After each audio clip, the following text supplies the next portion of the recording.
ये जो पहला प्रश्न पूछा गया था, पंचविडाल में जो शामिल चीज़ें हैं वो कौन सी नहीं है, पूछी गई थी ये आचार्य रामचंद्र शुक्ल जी के अनुसार। तो इसमें जो आचार्य रामचंद्र शुक्ल का हिंदी साहित्य का इतिहास था, देखिए उसका जो प्रकरण 2 था, जो आदिकाल का था, अपभ्रंश काव्य, तो उसमें से ये पंक्तियाँ ली गई थी। देखिए, का तरोवर पंचविडाल जो लुइपा की पंक्तियाँ हैं, उनमें उन्होंने माना है कि कौन सी 3 चीज़ें उसमें, कौन सी एक चीज़ उसमें शामिल नहीं थी। तो ये चीज़ें उसमें थी और इनके अलावा जो चीज़ उसमें नहीं थी, देखिए वो आपने उत्तर उसका सही करना था। आलस्य, हिंसा, काम, चिकित्सा, मोह। तो दोस्तों, पेपर कैसा था ये आप मुझे कमेंट सेक्शन में जाकर बता सकते हैं, ताकि हम थोड़ा और एनालिसिस कर पाएँ कि किस तरीके का पेपर आया हुआ था और क्या जो हमारी परसेंटेज या कट ऑफ जाने की संभावना होगी। तो देखिए, पहला प्रश्न जो इस तरीके था कि पंचविडाल में शामिल कौन सी चीज़ें नहीं हैं। नेक्स्ट प्रश्न हम देख लेते हैं कि क्या था। एक प्रश्न इस तरीके से पूछा गया था कि भारतेंदु के प्रहसन कौन कौन से हैं। तो जैसे उसमें देखिए, एक भारत दुर्दशा भी था, लेकिन भारत दुर्दशा जो था वो क्या था, नाट्य रासक था। ठीक है। फिर वैदिक की हिंसा, हिंसा न भवती, ये क्या है, ये इनका प्रहसन है, और साथ ही साथ अंधेर नगरी भी इनका क्या है, प्रहसन है। तो ये दो इसके सही उत्तर होने थे।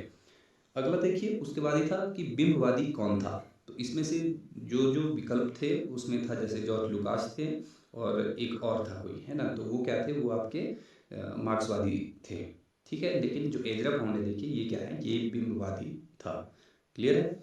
इसके अलावा अगला जो प्रश्न है, देखिए वो है रम्य कल्पना से संबंधित कुछ प्रश्न पूछा गया था। शायद ये मिलान के लिए था कि किस तरीके से, एग्जैक्ट इसमें याद नहीं आ रहा है किस तरीके से था, लेकिन रम्य कल्पना जो दी थी वो किसने दिया था, कॉलेज ने दिया था। अगर आपका ये वाला मिलान हो जाता था तो पूरा का पूरा प्रश्न उससे निकल जाता था। तो ये तो हो गया चौथा। उसके बाद देखिए, एक प्रश्न इस तरीके से पूछा गया था, अमृतलाल नागर जी के उपन्यासों का सही क्रम आपने बताना था। तो ये उपन्यास दिए थे और मैंने क्रम वाइज वहाँ पर रख दिए हैं कि सुहाग के नूपुर 1960 में लिखा था, मानस का हंस 1972 में, खंजन नयन 1981 में, पीढ़ियाँ 1990 में। क्लियर है दोस्तों। नेक्स्ट प्रश्न है, देखिए कहानी के पात्रों का मिलान करने को आया था, और उनमें से एक जो आपकी कहानी की पात्र थी वो मालती थी, और मालती गैंग्रीन की गैंग्रीन कहानी की पात्र है, और गैंग्रीन किसकी है, अज्ञे की है। ठीक है। तो इस वाली पात्र से भी अगर आपने एक इसको मिला लिया था तो पूरा का पूरा आपका पूरा प्रश्न क्लियर हो जाना था। तो मतलब कुछ एक प्रश्न ऐसे थे जो जो इजीली याद रह सकते थे और इजीली उनको कर भी हम सकते थे। ठीक है। तो ये था।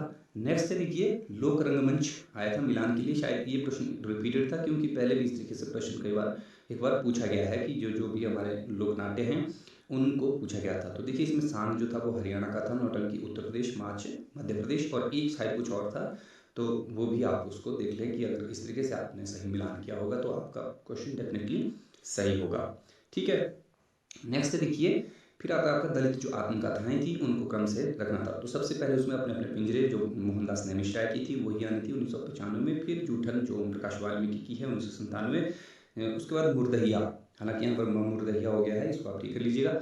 मुर्दहिया 2010 में थी, ये तुलसीराम की आत्मकथा है। उसके बाद शायद मणिकर्णिका का पूछा था या कुछ और पूछा था, लेकिन वो अंत में ही था। इस तरीके से था कुछ, मतलब सबसे पहले क्या आना था, अपने अपने पिंजरे 1995 में जो मोहनदास ने मिश्रा वाली आत्मकथा थी वही सबसे पहले इसमें आनी थी। ठीक है। नेक्स्ट देखिए, अवध प्रांत के किस गांव से गोदान के होरी का संबंध था। तो ये बेलारी गांव था, है ना। गोदान उपन्यास से ये पूछा गया था प्रश्न, होरी से, कि वो किस गांव से था। जबकि जो साहूकार दूसरा था जहाँ पर वो काम करने जाता था वो कहाँ था, सेमरी से था। ठीक है। तो ये कौन से है, बिलारी से है।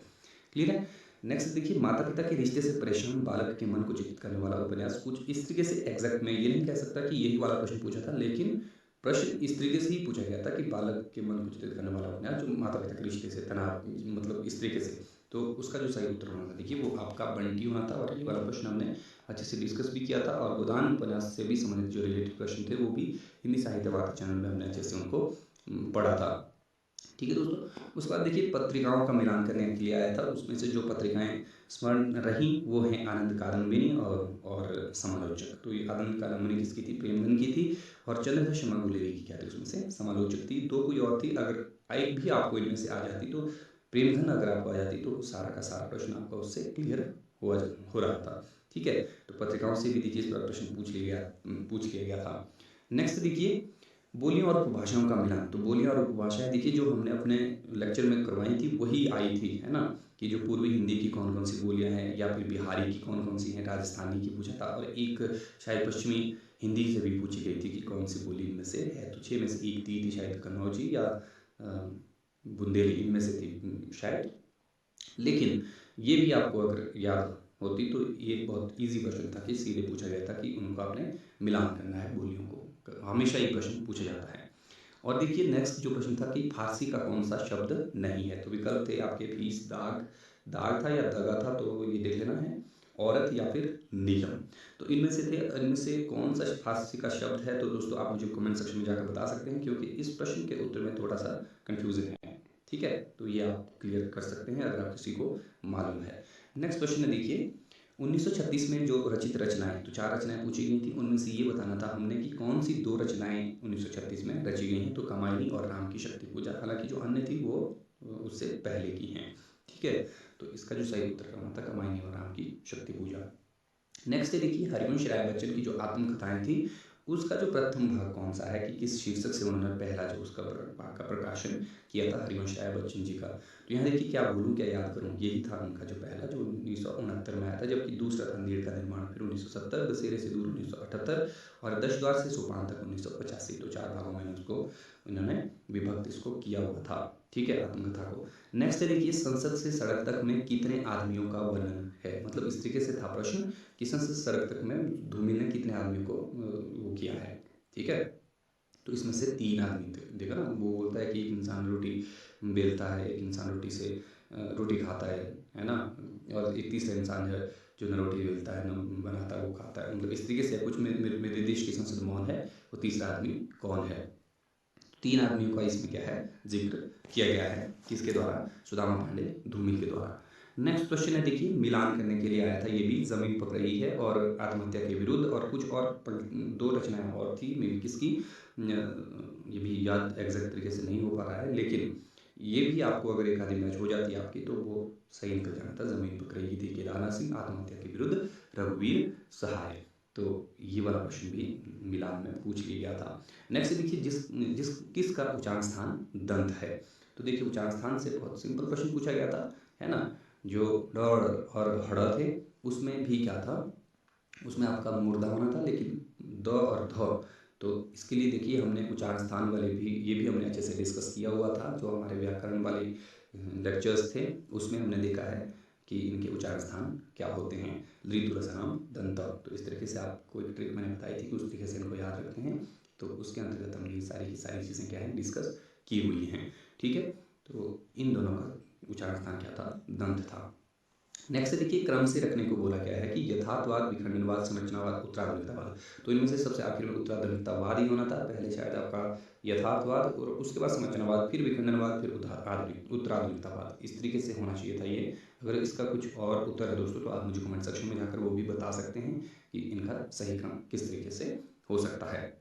आपको लगता है कि मुझसे कुछ प्रश्न गलत हुए हैं तब भी आप मुझे बता सकते हैं, और अगर आपको लगता है कि इसके अलावा भी कुछ और प्रश्न थे जो आपको याद हैं, है ना, तो आप भी वो भी मुझे कमेंट सेक्शन में जाकर बता सकते हैं ताकि हम पेपर को और अच्छे तरीके से क्लियरफाई कर पाएँ कि किस तरीके का पेपर था और कितना जो हमारा इस बार कट ऑफ जाने वाला है। ठीक है, नेक्स्ट है देखिए आध्यात्मिक रंग के चश्मे आजकल बहुत सस्ते हो गए। तो ये वाला प्रश्न भी बहुत बार परीक्षा में पूछा जाता है, एक बार फिर से इसको इस बार पूछा गया था देखिए। और ये वाली पंक्ति भी हमने अच्छे से आचार्य रामचंद्र शुक्ल के कथनों में डिस्कस की हुई है कि शुक्ल ने ये कथन किसके लिए कहा था, विद्यापति के लिए कहा था। ठीक है, नेक्स्ट है देखिए नारी का आकर्षण पुरुष को पुरुष बनाता है, यह कथन किस नाटक का है। तो ये वाला कथन भी हमने डिस्कस किया हुआ था कि ये किसका है। देखिए ये तो ये है लहरों के राजहंस का, जो हमने मॉक टेस्ट किए थे उसमें हमने इस प्रश्न को रखा था और वहीं से देखिए ये प्रश्न पूछ लिया गया था कि ये किस नाटक का है। तो ये सुंदरी का कथन है देखिए लहरों के राजहंस में से। ठीक है, तो सही उत्तर इसका क्या होना था, लहरों के राजहंस। ठीक है, देखिए फिर माखनलाल चतुर्वेदी की जो रचनाएं पूछी थी कि कौन सी उसमें है और कौन सी नहीं है। ठीक है, तो जो थी इनकी देखिए हिमकरीठनी और हिम तरंगिणी, तो दोनों विकल्पों में थी, तो सही विकल्प आपका यही होने थे कि जिसमें ये 2 पंक्तियाँ आपको ये 2 रचनाएं आपको मिल जाती, तो उसमें ही क्या था आपका माखनलाल चतुर्वेदी की रचनाएं थी। नेक्स्ट प्रश्न है देखिए राम कवि नहीं है। तो देखिए इसमें जो बहुत सारे विकल्प दिए गए थे, हालांकि कुछ नावादास की ओर जा रहे थे, लेकिन नावादास ने जो भक्तमाल लिखी है देखिए उसमें राम के चरित्र का या दिनचर्या का वर्णन उसमें मिलता है, तो राम नावादास नहीं होना था। अग्रदास भी तो नहीं था, अग्रदास भी क्या है राम कवि हैं। फिर स्वामी हरिदास था, तो स्वामी हरिदास इसमें विकल्प में होने चाहिए थे, और एक और थे इनके साथ कोई, वो भी इनके साथ आने थे। ठीक है, तो ये है आपके राम कवि नहीं है, तो ये कृष्ण कवि थे। ठीक है, नेक्स्ट देखिए लाला मदन मोहन किस उपन्यास में है, तो ये वाला क्वेश्चन भी रिपीट हो गया था इस बार कि लाला मदन मोहन का जिक्र किस उपन्यास में आता है। या था आपका परीक्षा गुरु, परीक्षा गुरु यहाँ पर थोड़ा गलत हो गया, उसको आप ठीक कर लीजिएगा, परीक्षा में बड़ी की मात्रा लगेगी। ठीक है, तो ये वाले पात्रों से संबंधित बहुत सारे प्रश्न पूछे गए थे। ठाकुर तिवारी उपन्यास के पात्रों के बारे में पूछा गया, तमस के उपन्यासों के पात्रों के बारे में पूछा गया था, तो अधिकतर जो पात्रों के बारे में प्रश्न पूछे गए थे। ठीक है, नेक्स्ट देखिए पात्र उपन्यास के मिलान, देखिए जो उपन्यास के पात्र थे उनका मिलान, जैसे मुराद अली, तमस, तो ये अगर आपको याद होता तो सारा का सारा उसमें मिल जाना था। ठीक है, जो जो चीज़ें याद थी वो मैंने आपके बीच में रख दी हैं, और जो कुछ एक लोगों से पता करके चली हैं, तो वहाँ से हमें इस तरीके से मालूम हुआ कि प्रश्न किस तरीके से पूछे गए थे। ठीक है, तो ये आपका मुराद अली तमस से था। इसके अलावा और जो पात्र थे उनका मिलान इजीली हो जाना था। नेक्स्ट देखिए रामविलास शर्मा की रचनाएं, तो देखिए रामविलास शर्मा की जो दो रचनाएं उसमें थी वो थी प्रेमचंद और उनका युग, और दूसरा था परंपरा का मूल्यांकन, इस तरीके से थी शायद कुछ, तो वो दोनों किसकी थी, रामविलास शर्मा की थी। ठीक है, जो दो उसकी क्या थी वो नहीं थी।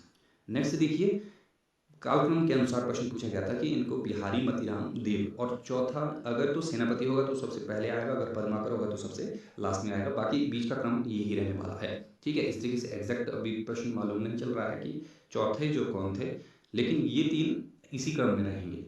ठीक है, सेनापति आएगा तो सबसे पहले, और पद्माकर आएगा तो सबसे अंत में, चाहे वो दो थे या कोई और था, तो बाकी आपने इसको करेक्ट कर लेना है। ठीक है, तो नेक्स्ट है देखिए हम देख लेते हैं कि मिलान के लिए ही पूछा था। देखिए वाद विवाद संवाद, तो ये किसका था, ये नामवर सिंह का था। आचरण की सभ्यता अध्यापक पूर्ण सिंह के निबंध है। आस्था और सौंदर्य ये रामविलास शर्मा का था। ठीक है, तो एक और था वो भी आपने देख लेना है कि वो कौन सा था, लेकिन अगर इनमें से आपको एक आधा आ जाता है तो आपका प्रश्न जो है वो 100% सही है। नेक्स्ट देखिए ब्रज का कृष्ण काव्य नामकरण और काल विभाजन किसने किया, तो देखिए ये जो आपका जो चौथा कालक्रम था वो था आपका जॉर्ज ग्रियर्सन ने, इन्होंने इसको चौथा जो आपका अपना क्रम माना है कालक्रम में। तो सरस्वती पांडे में ही आपको ये चीज़ मिल जाएगी कि वहाँ पर देखना आपने जहाँ पर काल विभाजन और नामकरण की जिक्र हुआ है वहाँ पर सबसे पहले जो ग्रियर्सन ने किया था, तो इन्होंने ही ब्रज का कृष्ण काव्य नामकरण किया है। ठीक है, तो इसका जो सही उत्तर होना था ग्रियर्सन होना था। नेक्स्ट है देखिए पात्र मिलाने के बाद फिर से पूछा गया है, जो कहानी के पात्र हैं दुलाई वाली देखिए उसमें नवल किशोर है, ये आपने अगर सही मिला दिया तो पूरा का पूरा आपका सही हो जाना था प्रश्न। ठीक है, तो पात्रों के मिलान से ज़्यादा प्रश्न पूछे गए थे, हालांकि उतने टफ नहीं थे, लेकिन फिर भी अगर किसी ने ना पढ़ा हो तो उसके लिए थोड़ा सा टफ हो सकता था, लेकिन फिर भी पेपर में जो वाले प्रश्न अभी देखिए याद हैं, जितने प्रश्न इतने अमूमन बहुत कम होता है कि इतने प्रश्न याद रहें, लेकिन फिर भी देखिए हम 30 प्रश्न अभी तक याद कर चुके हैं कि इस तरीके के प्रश्न कुछ पूछे गए थे। ठीक है, नेक्स्ट देखिए अज्ञेय की रचनाओं को क्रमानुसार रखें, तो ये वाला प्रश्न भी इजी था एक तरीके से। जो देखिए इसमें इत्यलम 1946 में था, कितने नाव में कितनी बार 1967, महावृक्ष के नीचे 1977, नदी की बाढ़ छाया 1981, तो इस तरीके से ये प्रश्न पूछा गया था। इनको आगे पीछे करके इनको अपने सही क्रम में रखना था। नेक्स्ट देखिए दव साहब प्रयास किसकी रचना है, तो ये माइल धवल की थी, ये भी आपको सरस्वती पांडे में मिल जाएगा। मतलब बहुत सारे प्रश्न देखिए सरस्वती पांडे जैसे बुक से ही क्लियर हो रहे हैं। अगर आप यूजीसी नेट हिंदी की तैयारी कर रहे हैं दोस्तों, अगर आप चाहते हैं कि 2021 के लिए जो आपका पेपर सही तरीके से हो, तो आप हिंदी साहित्य वार्ता चैनल के साथ जुड़िए, वहाँ पर हम कंप्लीट जो पूरे की पूरी तैयारियाँ आपको करवाएंगे, और इस बार हमारा जो पूरा का पूरा हम कोशिश करेंगे कि सिलेबस कंप्लीट करेंगे, क्योंकि पीछे वाले जो अभी वाला जो नेट था उसके लिए हमारा जो सिलेबस वो पूरा नहीं हो पाया था। आगे हम कोशिश करेंगे कि इसको और तेज़ी से करें, और जो भी हमारी कमियां इस बार रही हैं उनको हम आगे ना दोहराएं। ठीक है, तो बहुत सारे प्रश्न हमारे जो साहित्य वार्ता चैनल था उससे ही कहीं ना कहीं जो हमने करवाए हैं उससे, और एक तरीके का आइडिया हम दे देते हैं कि इस तरीके से प्रश्न पूछे जाते हैं, और बहुत उपयोगी लेक्चर्स आपके लिए लेकर हम आएंगे। नेक्स्ट है देखिए अनुच्छेद 343 के संबंध में सत्य कथन आपने बताना था कि कौन कौन से थे। ये वाली बातें भी हमने अपनी लेक्चर में डिस्कस की थी, जो भाषा संबंधी हमारे लेक्चर हैं वहाँ पर देखिए संघ की राजभाषा हिंदी और लिपि देवनागरी होगी, यही 343 में है। और भारतीय अंकों का रूप अंतर्राष्ट्रीय होगा, इसका जिक्र भी कहाँ है, 343वें अनुच्छेद में ही है। लेकिन उसके अलावा देखिए 2 पंक्तियाँ और पूछी गई थी कि 344 के संबंध में थी वो, कि जो राष्ट्रपति के द्वारा किसका राजभाषा आयोग का गठन किया जाता है, ये 344 में था। जबकि आपका देखिए दूसरा जो न्यायालयों की भाषा के बारे में पूछा गया था वो था आपका 348 में। तो ये वाली जो पंक्तियाँ थी, 2 पंक्तियाँ इसमें सही होनी थी, राजभाषा हिंदी और लिपि देवनागरी। और नेक्स्ट आपका भारतीय अंकों का जो रूप होगा वो क्या होगा, अंतर्राष्ट्रीय होगा। तो देखिए इसके अलावा जो प्रश्न इस तरीके से पूछा गया था कि शायद वो आपका एक तो पूछा गया था कबीरदास जी से कि मैं कहता कागज की लेखी, इस तरीके से उनकी ये पंक्ति दी गई थी, इसमें इन्होंने क्या चीज़ वर्णित नहीं की है। तो वो भी इजी था, उसमें देखना था आपने 3 चीज़ें इसमें थी और एक चीज़ नहीं थी। फिर आदिवासी विमर्श से भी था और स्त्री विमर्श से भी एक प्रश्न थे, तो वो भी ज़्यादा मुश्किल वाले प्रश्न वैसे नहीं होने चाहिए थे, है ना। तो सिंपली आपने उसमें थोड़ा सा उसमें दिमाग लगाना था, ठीक है। नई कविता के संबंध में एक पंक्ति पूछी पूछी गई थी। फिर आपका जो जयशंकर प्रसाद का नाटक है देखिए, है ना, चंद्रगुप्त, उसमें कौन कौन से जो गीत आए हैं उनका जिक्र भी किया गया था। और एक प्रश्न और था, जैसे आपका आइए रिचर्ड्स के संबंध में जो गलत पंक्ति थी वो कौन सी थी, गलत या सही, इस तरीके से क्वेश्चन था। एग्जैक्ट अभी याद नहीं आ रहा है कि कौन सी वो पंक्तियाँ थी। फिर उसके बाद देखिए एक प्रश्न इस तरीके से पूछा गया था कि कौन सी रचनाएं हरिशंकर परसाई की हैं या नहीं हैं। तो अगर तो हैं पूछा होगा तब होगा आपका कि आपका एक तो आपका जो तुलसीदास चंद्रनी से एक वो वाली थी उनकी, और दूसरा अपनी अपनी बीमारी, तो ये दो उनकी रचनाएं हैं। अगर नहीं पूछी गई तो इनके अलावा जो 2 थी वो उसका उत्तर होना था।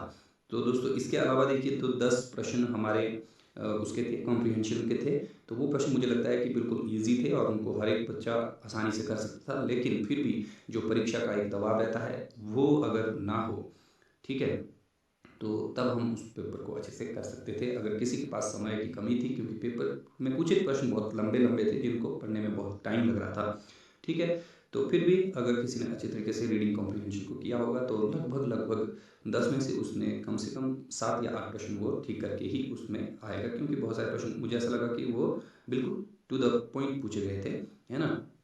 तो इस तरीके से था। और उसके अलावा स्थापना और फर्क से 5 प्रश्न पूछे गए थे, 5 या 6 इस तरीके से ही रहे। तो ये कुल मिला के लगभग हमने देखिए 33 10 43 5 48 मतलब 50 के आसपास प्रश्नों को हम डिस्कस अभी कर चुके हैं। तो फिलहाल इतने ही प्रश्न जो याद थे और जो अपने दोस्तों के ज़रिए हमें मालूम हुए।